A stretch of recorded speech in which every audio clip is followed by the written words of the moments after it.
Hello engineers, welcome back to Entri engineering jobs. So എൻ്റെ കൂടെ ഇന്നുള്ളത് ഷൈമോൻ സാറാണ്. Welcome sir. നമ്മൾ ഇന്ന് ഡിസ്കസ് ചെയ്യാൻ പോകുന്നത് MEP ഡിസൈൻ ആസ്പയർ ചെയ്യുന്ന കാൻഡിഡേറ്റ്സിൻ്റെ കുറേ ഡൗട്ടുകളും കാര്യങ്ങളും ഒക്കെ ക്ലിയർ ചെയ്യാൻ വേണ്ടിയിട്ടുള്ളൊരു ഇൻ്റർവ്യൂ സെഷനാണ്. അപ്പോൾ സാറിന് നിങ്ങൾക്ക് എല്ലാവർക്കും അറിയാമായിരിക്കും, സാർ ഒരു MEP പ്രൊഫഷണലാണ്. 16+ ഇയേഴ്സ് ആയിട്ട് സാർ UAEയിൽ MEP ഫീൽഡിൽ തന്നെ വർക്ക് ചെയ്ത് വരികയാണ്. കൂടാതെ സാർ നമ്മുടെ എൻട്രിയിലെ ഫാക്കൽറ്റിയും കൂടിയാണ്. സാർ, എല്ലാവരും സിവിൽ എഞ്ചിനീയറിങ്ങിനെ കുറിച്ച് സംസാരിക്കാറുണ്ട്. ഇപ്പം നമ്മളിപ്പോൾ റീസെൻ്റ്ലി കേട്ട് വരുന്നൊരു ടേമാണ് MEP ഡിസൈൻ എന്ന് പറയുന്നത്.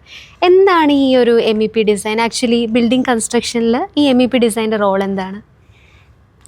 MEPയുടെ ഫുൾ ഫോം തന്നെ മെക്കാനിക്കൽ, ഇലക്ട്രിക്കൽ ആൻഡ് പ്ലംബിംഗ് എന്നാണ്. ഓക്കെ.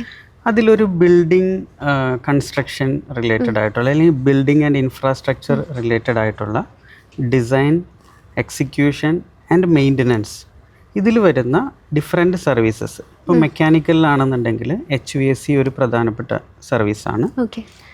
അതേപോലെ തന്നെ ഫയർ ഫൈറ്റിംഗ് സിസ്റ്റംസ്, അതേപോലെ തന്നെ ഇലക്ട്രിക്കലിലോട്ട് വരികയാണെന്നുണ്ടെങ്കിൽ പവർ ഡിസ്ട്രിബ്യൂഷൻ, ലൈറ്റിംഗ്, ഇതെല്ലാം ഇലക്ട്രിക്കൽ റിലേറ്റഡ് ആയിട്ടുള്ള സർവീസസാണ്. ഇനി പ്ലംബിങ്ങിലോട്ട് വരികയാണെന്നുണ്ടെങ്കിൽ നമ്മൾക്ക് എല്ലാവർക്കും അറിയുന്ന water supply systems, drainage systems, ഇതെല്ലാം ഒരു ബിൽഡിങ്ങിൽ പ്രോപ്പറായിട്ട് ഡിസൈൻ ചെയ്യുക, എക്സിക്യൂട്ട് ചെയ്യുക, മെയിൻ്റനൻസ് ഓപ്പറേറ്റ് ചെയ്യുക, ഇതൊക്കെയാണ് MEP ഡിസൈനിൽ വരുന്നത്. സാർ, ഇപ്പം MEP ഡിസൈൻ ചെയ്യുമ്പോൾ ഒരു ബിൽഡിംഗ് കൺസ്ട്രക്ട് ചെയ്യുമ്പം അതിലെന്തെങ്കിലും ചെറിയ കാൽക്കുലേഷൻ മിസ്റ്റേക്സോ ഒക്കെ വരുവാണെങ്കിൽ അതെങ്ങനെയായിരിക്കും എഫക്റ്റ് ചെയ്യുന്നുണ്ടാവുക? ഇപ്പോൾ MEP ഡിസൈൻ്റെ ഏറ്റവും പ്രധാനപ്പെട്ട ഡിസൈൻ്റെ ഒരു ബാക്ക് ബോൺ അല്ലെങ്കിൽ ബാക്കപ്പ് എന്ന് പറയുന്നത് ഡിസൈൻ കാൽക്കുലേഷൻസ് ആണ്. ഇപ്പോൾ ഡിസൈൻ കാൽക്കുലേഷൻസ് പ്രോപ്പറായിട്ട് ചെയ്ത് കഴിഞ്ഞിട്ടുണ്ടെങ്കിൽ ആ ബിൽഡിങ്ങിനെ ഏറ്റവും കംഫർട്ടായിട്ടുള്ള അല്ലെങ്കിൽ ഏറ്റവും എനർജി എഫിഷ്യൻ്റ് ആയിട്ടുള്ള, ഏറ്റവും സസ്റ്റൈനബിൾ ആയിട്ടുള്ള മോഡേൺ ടെക്നോളജി ഉപയോഗിച്ചിട്ടുള്ള ബിൽഡിങ്ങുകളായിട്ട് നമുക്ക് ഡിസൈൻ ചെയ്യാനായിട്ട് പറ്റും. അതേസമയം അതിൽ മിസ്റ്റേക്കുകൾ വരികയാണെന്നുണ്ടെങ്കിൽ അല്ലെങ്കിൽ ഒരു ഡിസൈൻ ഗ്യാപ്പുകൾ വരികയാണെന്നുണ്ടെങ്കിൽ നമ്മളുടെ സിസ്റ്റംസ് എല്ലാം ഓവർ സൈസ്ഡ് ആകാനോ അല്ലെങ്കിൽ അണ്ടർ സൈസ്ഡ് ആകാനോ ഒക്കെ ഉള്ള സാധ്യതയുണ്ട്. ഓവർ സൈസ്ഡ് ആകുകയാണെന്നുണ്ടെങ്കിൽ ഓവറായിട്ടുള്ള ഇലക്ട്രിസിറ്റി ചാർജുകൾ വരാം. അണ്ടർ സൈസ് ആകുകയാണെന്നുണ്ടെങ്കിൽ നമ്മൾ ഉദ്ദേശിക്കുന്ന ഒരു ബിൽഡിങ്ങിൻ്റെ ഒരു കംഫർട്ടോ അല്ലെങ്കിൽ ഇപ്പോൾ ഒരു എയർ കണ്ടീഷനിങ് സിസ്റ്റം പ്രോപ്പർ അല്ല എന്നുണ്ടെങ്കിൽ നമുക്ക് പ്രോപ്പറായിട്ടുള്ള കൂളിംഗ് ഉണ്ടാവില്ല. വെൻറ്റിലേഷൻ പ്രോപ്പർ അല്ല എന്നുണ്ടെങ്കിൽ നമ്മൾക്ക് ഇൻഡോർ എയർ ക്വാളിറ്റി പ്രോപ്പർ ആവില്ല. അങ്ങനെയുള്ള ബുദ്ധിമുട്ടുകളുണ്ടാവും. സാർ, ഇപ്പം പറഞ്ഞല്ലോ മറ്റേ എയർ കണ്ടീഷനിങ്ങിൻ്റെ കാര്യമൊക്കെ, അത് നമ്മുടെ റിയൽ ടൈം എക്സാമ്പിൾസ് ആയിട്ട് നമുക്ക് സൈറ്റ് ചെയ്യാൻ പറ്റുന്നവയാണോ? അതെ. ഇപ്പോൾ നമ്മൾക്ക് പല പ്രൊജക്റ്റുകളിലും പ്രോപ്പറായിട്ടുള്ള MEP ഡിസൈൻ ഇല്ലാതെ എയർ കണ്ടീഷനിങ് ഡിസൈൻ ചെയ്യുമ്പോൾ അല്ലെങ്കിൽ എയർ കണ്ടീഷനിങ് വർക്കുകൾ പ്രോപ്പറായിട്ടുള്ള വെൽ കോർഡിനേറ്റഡ് ആയിട്ടുള്ള ഡിസൈൻ അല്ല എന്നുണ്ടെങ്കിൽ അവിടെ ഓവർ കപ്പാസിറ്റിയിലോട്ടും അണ്ടർ കപ്പാസിറ്റിയിലോട്ടും പോകാനുള്ള സാധ്യതയുണ്ട്. മുന്നേ പറഞ്ഞ പോലെ ഇപ്പോൾ അണ്ടർ കപ്പാസിറ്റി ആണെങ്കിൽ നമ്മൾ അഡീഷണൽ ആയിട്ടുള്ള എക്യുപ്മെൻറ്റുകൾ പിന്നീട് ആഡ് ചെയ്യുന്നത് വഴി അവിടെ റീവർക്ക് വരാം. അതേപോലെ തന്നെ കോസ്റ്റ് കൂടുതലാകാം. അതേപോലെ തന്നെയാണ് ഓവർ കപ്പാസിറ്റി വന്നു കഴിഞ്ഞിട്ടുണ്ടെങ്കിൽ നമുക്ക് ഇലക്ട്രിസിറ്റിയുടെ കൺസപ്ഷൻ വളരെ കൂടുതലായിട്ട് വരികയും ഇലക്ട്രിസിറ്റി ചാർജുകൾ കൂടുകയും ചെയ്യും. സാർ, ഇപ്പോൾ MEP ഡിസൈനിനെ സംബന്ധിച്ച് നമ്മുടെ ക്ലാസ് റൂമിലിരുന്ന് തിയറി പഠിക്കുന്ന ഒരു എക്സ്പീരിയൻസും അതുപോലെ ഫീൽഡിൽ ഇറങ്ങി നമ്മൾ ചെയ്യുന്ന ഒരു ലൈവ് വർക്ക് എക്സ്പീരിയൻസും ഇത് തമ്മിലുള്ള ഡിഫറൻസ് എന്താണ് വരിക? ഇപ്പോൾ ഒരു ക്ലാസ് റൂമിലിരുന്ന് പഠിക്കുമ്പോൾ അല്ലെങ്കിൽ ഇപ്പോൾ നമ്മൾക്കിപ്പോൾ MEP കോഴ്സുകൾ എടുക്കുകയാണെന്നുണ്ടെങ്കിൽ 2 ടൈപ്പ് ഉണ്ട്. ഒരു പർട്ടിക്കുലർ സിലബസ് വെച്ച് മാത്രം ക്ലാസ്സുകൾ പ്രൊവൈഡ് ചെയ്യുന്ന ക്ലാസ്സുകളുണ്ട്. അതോടൊപ്പം തന്നെ MEP ക്ലാസ്സുകളോടൊപ്പം തന്നെ ലൈവ് പ്രൊജക്റ്റുകളിൽ എക്സ്പീരിയൻസ് കൊടുത്തുകൊണ്ട് പ്രൊവൈഡ് ചെയ്യുന്ന കോഴ്സുകളുണ്ട്. ഒരു തിയറി മാത്രം അല്ലെങ്കിൽ ഒരു സിലബസ് മാത്രം പഠിപ്പിക്കുമ്പോൾ അവർക്ക് റിയൽ വേൾഡ് സിനാരിയോയിൽ എന്താണ് നടക്കണമെന്ന് അറിയാൻ പറ്റില്ല. അപ്പോൾ അവർക്ക് പ്രോപ്പറായിട്ട് ഇൻഡസ്ട്രി എക്സ്പോഷർ കിട്ടില്ല. അപ്പോൾ അങ്ങനെ കിട്ടാതിരുന്നു കഴിഞ്ഞിട്ടുണ്ടെങ്കിൽ അവർക്കൊരു ഇൻ്റർവ്യൂ ക്രാക്ക് ചെയ്യാനോ അല്ലെങ്കിൽ ഒരു നല്ല ജോബിലോട്ട് പെട്ടെന്ന് എത്തിപ്പെടാനോ പറ്റില്ല. അതേസമയം നമ്മളൊരു ലൈവ് പ്രൊജക്റ്റ് എക്സ്പീരിയൻസോട് കൂടിയിട്ടുള്ള ക്ലാസ്സുകളാണ് അല്ലെങ്കിൽ കോഴ്സാണെന്നുണ്ടെങ്കിൽ അവർ ഈ കോഴ്സ് പഠിക്കുന്നതോടൊപ്പം തന്നെ റിയൽ വേൾഡ് സിനാരിയോയിൽ എന്താണ് നടക്കുന്നത്, റിയൽ പ്രൊജക്റ്റുകളിൽ ലൈവ് പ്രൊജക്റ്റുകളിൽ എന്താണ് നടക്കുന്നത്, അതവർ ലൈവ് പ്രൊജക്റ്റ് ചെയ്യുന്നത് വഴി പ്രാക്ടീസ് ചെയ്യണം. അപ്പോൾ അതുകൊണ്ട് തന്നെ അവർക്ക് പെട്ടെന്ന് തന്നെ ഇൻഡസ്ട്രിയിലോട്ട് ജോലി കിട്ടുന്നതിനും അതേപോലെ തന്നെ അവർ ജോലി കിട്ടി അല്ലെങ്കിൽ അവരുടെ കരിയർ കിക്ക് സ്റ്റാർട്ട് ചെയ്താൽ അവർക്ക് പെട്ടെന്ന് തന്നെ കരിയറിന് ഗ്രോ ചെയ്യാനും പറ്റും. അതാണ് ഒരു ലൈവ് പ്രൊജക്റ്റോട് കൂടിയിട്ട് കോഴ്സ് ചെയ്യുമ്പോഴുണ്ടാകുന്ന അഡ്വാൻറ്റേജ്. സർ, പിന്നെ ഇപ്പം ഒരുപാട് കുട്ടികളാണ് ഇലക്ട്രിക്കൽ എഞ്ചിനീയറിങ്ങും മെക്കാനിക്കൽ എഞ്ചിനീയറിംഗ് ഒക്കെ പാസ്ഡ് ഔട്ട് ആയിട്ടിരിക്കുന്നത്. അപ്പോൾ ഈ ഒരു MEP ഡിസൈൻ ഫീൽഡിലേക്ക് വരാൻ വേണ്ടിയിട്ട് അവർക്ക് എക്സ്ട്രാ വേണ്ട കുറച്ച് സ്കിൽസ്, അങ്ങനെ എന്തെങ്കിലും സ്കിൽ സെറ്റ് അക്വയർ ചെയ്യണം എന്നുണ്ടോ? തീർച്ചയായിട്ടും.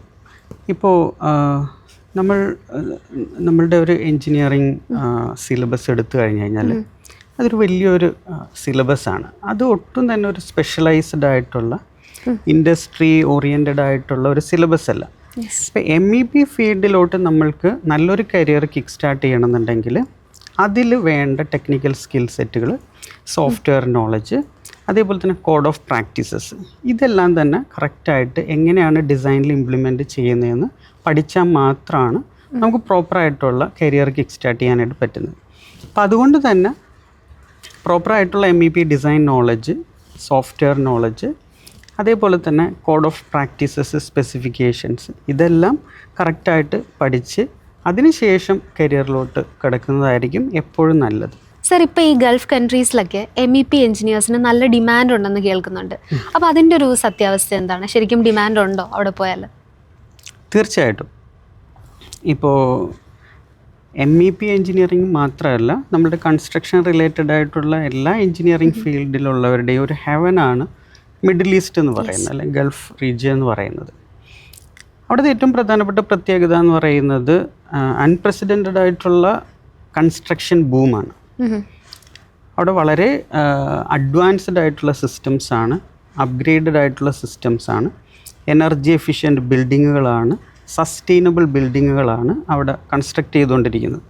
അപ്പോൾ അതുകൊണ്ട് തന്നെ വെൽ ക്വാളിഫൈഡ് ആയിട്ടുള്ള MEP പ്രൊഫഷണൽസിൻ്റെ റിക്വയർമെൻറ്റ് എപ്പോഴും കൂടുതലാണ്. അതുതന്നെയാണ് നമ്മൾക്ക് മിഡിൽ ഈസ്റ്റ് റീജിയനിലോട്ട് നല്ലൊരു കരിയർ ഫോക്കസ് ചെയ്യാനും നല്ലൊരു കരിയർ ഗ്രോ ചെയ്യാനും പറ്റുന്ന ഒരു റീജിയനായിട്ട് കൺസിഡർ ചെയ്യുന്നത്. സാർ, ഇപ്പോൾ ഒരു അധ്യാപകൻ കൂടിയാണ്, ഒരുപാട് സ്റ്റുഡൻസിനെ പഠിപ്പിക്കാറുണ്ട്. അപ്പോൾ ഈ MEP കോഴ്സിലേക്ക് ജോയിൻ ചെയ്യുമ്പോൾ ഉള്ള ഒരു സ്റ്റുഡൻറ്റും പ്ലേസ്ഡ് ആയി കഴിഞ്ഞിട്ടുള്ള ഒരു സ്റ്റുഡൻറ്റും തമ്മിലുള്ള ഒരു ഡിഫറൻസ് ഒരു ഫാക്കൽറ്റി എന്ന രീതിയിൽ സാറ് എങ്ങനെയാണ് നോക്കി കാണുന്നത്? നമ്മളെപ്പോഴും നമ്മുടെ സ്റ്റുഡൻസിനോട് പറയുന്നത്, നിങ്ങൾ കോഴ്സിൽ ജോയിൻ ചെയ്യുന്ന സമയത്ത് നിങ്ങൾക്കൊരു ബാക്കപ്പ് നോളജ് ഒന്നും ഇല്ലയെന്നുണ്ടെങ്കിലും നമ്മൾക്ക് പ്രശ്നമില്ല. ബിക്കോസ് നമ്മളൊരു ഗ്രൗണ്ട് സീറോന്ന് തുടങ്ങിയിട്ടാണ് അവർക്ക് ട്രെയിനിങ് കൊടുക്കുന്നത്. അതുകൊണ്ട് തന്നെ ഏർലി സ്റ്റേജിൽ കോഴ്സ് സ്റ്റാർട്ട് ചെയ്യുന്ന സമയത്ത് അവർക്ക് ഈ MEP ഡിസൈനെ പറ്റിയിട്ടൊന്നും വ്യക്തമായിട്ടുള്ള ധാരണ ഒന്നും ഉണ്ടാവില്ല. അപ്പോൾ അവർ ചെറിയ ചെറിയ സംശയങ്ങളും ചെറിയ ചെറിയ ക്വസ്റ്റ്യനൊക്കെ ചോദിച്ച ആളുകൾ പക്ഷെ നമ്മുടെ കോഴ്സ് കഴിഞ്ഞ് അവർ പ്ലേസ്ഡ് ആകുന്ന സമയത്ത് ഒരു വെൽ ക്വാളിഫൈഡ് ആയിട്ടുള്ള MEP പ്രൊഫഷണലായി അവരെ ഇൻഡസ്ട്രിയിലോട്ട് വരുമ്പോൾ ഉണ്ടാകുന്ന ആ ഒരു ചേഞ്ച് അത് വളരെ വലുത് തന്നെയാണ്. അതോടൊപ്പം തന്നെ നമ്മളുടെ കോഴ്സ് കഴിഞ്ഞിട്ട് വരുന്ന കാൻഡിഡേറ്റ്സിനെ സംബന്ധിച്ചിടത്തോളം അവരൊരു എക്സ്പീരിയൻസ്ഡ് ആയിട്ടുള്ള കാൻഡിഡേറ്റ്സിനെ പോലെയാണ് ബിഹേവ് ചെയ്യുന്നത്. അപ്പോൾ അതാണ് ഞാൻ കണ്ടിട്ടുള്ള ഏറ്റവും വലിയ വ്യത്യാസം. അപ്പോൾ കോഴ്സിന് ജോയിൻ ചെയ്യുന്ന സമയത്ത് അവർ MEPയിലത്തെ ഒരു ചെറിയ നോളജുള്ള ആൾക്കാരാണെന്നുണ്ടെങ്കിൽ ആഫ്റ്റർ കംപ്ലീറ്റിംഗ് ദ കോഴ്സ് അവർ ഇൻഡസ്ട്രിയിലോട്ട് പോകുമ്പോൾ ഒരു എക്സ്പീരിയൻസ്ഡ് ആയിട്ടുള്ള പ്രൊഫഷണൽസിനെ പോലെ നമുക്ക് ബിഹേവ് ചെയ്യുന്ന കാണുമ്പോൾ വളരെ സന്തോഷം തോന്നാറുണ്ട്. സർ, പിന്നെ കാൻഡിഡേറ്റ്സ് ചോദിക്കുന്നൊരു ഡൗട്ടാണ്, ഈ MEP എഞ്ചിനീയറും അതുപോലെ തന്നെ സൈറ്റ് എഞ്ചിനീയറും തമ്മിലുള്ള വ്യത്യാസം എന്താണ്? അവരുടെ ജോബ് റോളിൽ, വർക്ക് ലൈഫിൽ എന്ത് ഡിഫറൻസ് ആണ് വരിക? ഇപ്പോൾ ഏതൊരു എഞ്ചിനീയറിംഗ് ഫീൽഡിലും ഡിസൈൻ എഞ്ചിനീയേഴ്സും ഉണ്ട്, സൈറ്റ് എഞ്ചിനീയേഴ്സ്, പ്രൊജക്റ്റ് എഞ്ചിനീയേഴ്സ് എന്നെല്ലാം നമ്മൾ ജനറലി പറയും.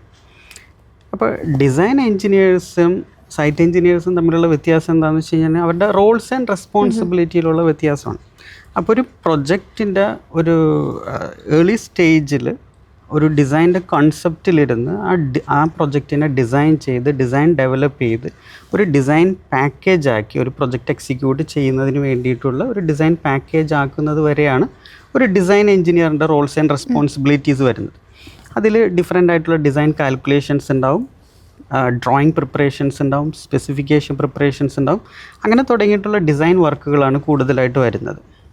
ഇനി നമ്മളൊരു സൈറ്റ് എഞ്ചിനീയറുടെ ഒരു റോൾസ് ആൻഡ് റെസ്പോൺസിബിലിറ്റി എന്ന് പറയുന്നത് ഫിസിക്കലായിട്ടുള്ള പ്രൊജക്റ്റിൽ MEP സൈറ്റ് എഞ്ചിനീയർ ആണെന്നുണ്ടെങ്കിൽ MEP വർക്കുകൾ എക്സിക്യൂട്ട് ചെയ്യുക, ആ പ്രൊജക്റ്റിനെ സക്സസ്ഫുള്ളായിട്ട് ടെസ്റ്റിംഗ് ആൻഡ് കമ്മീഷനിങ് ചെയ്ത് ഓപ്പറേറ്റ് ചെയ്യാൻ പറ്റുന്ന രീതിയിലോട്ട് കൊണ്ടുവരിക എന്നുള്ളതാണ്. അപ്പോൾ സൈറ്റ് എഞ്ചിനീയറെ സംബന്ധിച്ചിടത്തോളം പ്രൊജക്റ്റ് ഓറിയൻറ്റഡ് ആയിട്ടുള്ള വർക്ക് അറ്റ്മോസ്ഫിയർ ആണ്. അതേസമയം ഡിസൈൻ എഞ്ചിനീയറെ സംബന്ധിച്ചിടത്തോളം പ്യുവർലി ഡിസൈൻ ഓറിയൻറ്റഡ് ആയിട്ടുള്ള ഓഫീസ് വർക്കുകളാണ് കൂടുതലായിട്ട് വരുന്നത്. അപ്പം കുറച്ചും കൂടെ കമ്പാരിറ്റീവ്ലി ബെറ്റർ ഡിസൈൻ എഞ്ചിനീയർ ആണെന്ന് പറയാൻ സാധിക്കും. അങ്ങനെയില്ല, പലർക്കും പല ടേസ്റ്റാണ് കാണാറ്. രണ്ടിലും നമ്മൾക്ക് സക്സസ്ഫുൾ ആയിട്ടുള്ള കരിയർ ബിൽഡ് ചെയ്യാൻ പറ്റും. ചില ആളുകൾക്ക് ഓഫീസ് ഓറിയൻറ്റഡ് ആയിട്ടുള്ള ഡിസൈൻ ഓറിയൻറ്റഡ് ആയിട്ടുള്ള ടെക്നിക്കലി കൂടുതൽ ഇൻവോൾവ്മെൻറ്റ് ചെയ്യാൻ പറ്റുന്ന ടൈപ്പ് ആഗ്രഹമുള്ള ആൾക്കാരുണ്ടാവും, അല്ലെങ്കിൽ അതിൽ ടേസ്റ്റുള്ള ആൾക്കാരുണ്ടാവും. അതേപോലെ തന്നെയാണ് പ്രൊജക്റ്റ് എക്സിക്യൂഷനിൽ നല്ല രീതിയിൽ എക്സൽ ചെയ്യാൻ പറ്റുന്ന അതിൽ ടേസ്റ്റുള്ള എൻജിനീയേഴ്സും ഉണ്ടാവും. അപ്പോൾ രണ്ട് രീതിയിലും വർക്ക് ചെയ്യാനും അതേപോലെ തന്നെ കരിയർ എക്സൽ ചെയ്യാൻ പറ്റുന്ന മേഖലയാണ് നമ്മളുടെ ഒരു MEP ഡിസൈൻ. എൻട്രിയുടെ MEP ഡിസൈൻ കോഴ്സിൻ്റെ പ്രത്യേകത എന്ന് പറയുന്നത് നമ്മുടെ കോഴ്സിൻ്റെ സിലബസ് രണ്ട് തരത്തിലുള്ള എൻജിനീയേഴ്സിനും ബെനിഫിഷ്യൽ ആകുന്ന രീതിയിലാണ് ഡിസൈൻ ചെയ്തിട്ടുള്ളത്. ഓക്കെ സർ, അപ്പം നമ്മൾ മെയിൻ കൺസേൺസും കാര്യങ്ങളും എല്ലാം ഇവിടെ ഡിസ്കസ് ചെയ്തു. അപ്പം thank you so much sir, ഇത്രയും സാറിൻ്റെ വാല്യുബിൾ ടൈം സ്പെൻഡ് ചെയ്തതിൽ. അപ്പോൾ നമ്മുടെ ഒരുപാട് എഞ്ചിനീയേഴ്സ് ഈ വീഡിയോ കാണുന്നുണ്ടാവും, എസ്പെഷ്യലി ഇലക്ട്രിക്കൽ ആൻഡ് മെക്കാനിക്കൽ എഞ്ചിനീയേഴ്സൊക്കെ. അപ്പം അവർ ഇതിലെ ഒരു കരിയറും ബിൽഡ് ചെയ്യാൻ ആഗ്രഹിക്കുന്നുണ്ടാവും. സാറിന് എന്താണ് അവരോട് പറയാനുള്ളത് ആസ് എൻ അഡ്വൈസ്, ഒരു മെസ്സേജ് പോലെ? എൻജിനീയറിംഗ് സ്റ്റുഡൻസിനോട് പറയാനുള്ളൊരു മെസ്സേജ് എന്ന് പറയുന്നത്, നിങ്ങൾ അറ്റ്ലീസ്റ്റ് നിങ്ങളുടെ ഒരു ഫൈനൽ ഇയർ ആകുന്ന സമയത്തെങ്കിലും നിങ്ങളുടെ ഒരു കരിയർ പ്ലാൻ പ്രിപ്പയർ ചെയ്യുക. ഇലക്ട്രിക്കൽ എൻജിനീയേഴ്സ് മെക്കാനിക്കൽ എൻജിനീയേഴ്സിന് ഏറ്റവും സക്സസ്ഫുള്ളായിട്ട് എക്സൽ ചെയ്യാൻ പറ്റുന്ന ഒരു മേഖലയാണ് MEP എൻജിനീയറിംഗ് എന്ന് പറയുന്നത്. അതുകൊണ്ട് തന്നെ നിങ്ങൾ അതിൻ്റെ MEP സ്റ്റഡീസ്, അതിൻ്റെ കോഴ്സുകളെല്ലാം ഫൈനൽ ഇയർ ആകുമ്പോൾ സ്റ്റാർട്ട് ചെയ്യുകയാണെന്നുണ്ടെങ്കിൽ നിങ്ങൾക്ക് അതിൽ കൂടുതലായിട്ട് പ്രാക്ടീസ് ചെയ്ത് നിങ്ങളുടെ കോഴ്സ് കംപ്ലീറ്റ് ആകുന്ന ടൈമിൽ നിങ്ങൾക്കൊരു ഇൻഡസ്ട്രി ഓറിയൻറ്റഡ് ആയിട്ടുള്ള അല്ലെങ്കിൽ റിയൽ വേൾഡ് സിനാരിയോയിൽ വർക്ക് ചെയ്യാൻ പറ്റുന്ന ഒരു കാൻഡിഡേറ്റ് ആയിട്ട്, ഒരു എൻജിനീയർ ആയിട്ട് നിങ്ങൾക്ക് പാസ് ഔട്ടായി അധികം ടൈം ഡിലേ ചെയ്യാതെ നിങ്ങളുടെ കരിയർ കിക്ക് സ്റ്റാർട്ട് ചെയ്യാനും അത് ഗ്രോ ചെയ്യാനും നിങ്ങൾ ശ്രദ്ധിക്കുക. അപ്പോൾ പ്രോപ്പറായിട്ടുള്ള കരിയർ പ്ലാൻ ചെയ്യുക എന്നുള്ളത് തന്നെയാണ് ഇതിലത്തെ ഏറ്റവും പ്രധാനപ്പെട്ട അഡ്വൈസ് എന്ന് പറയുന്നത്.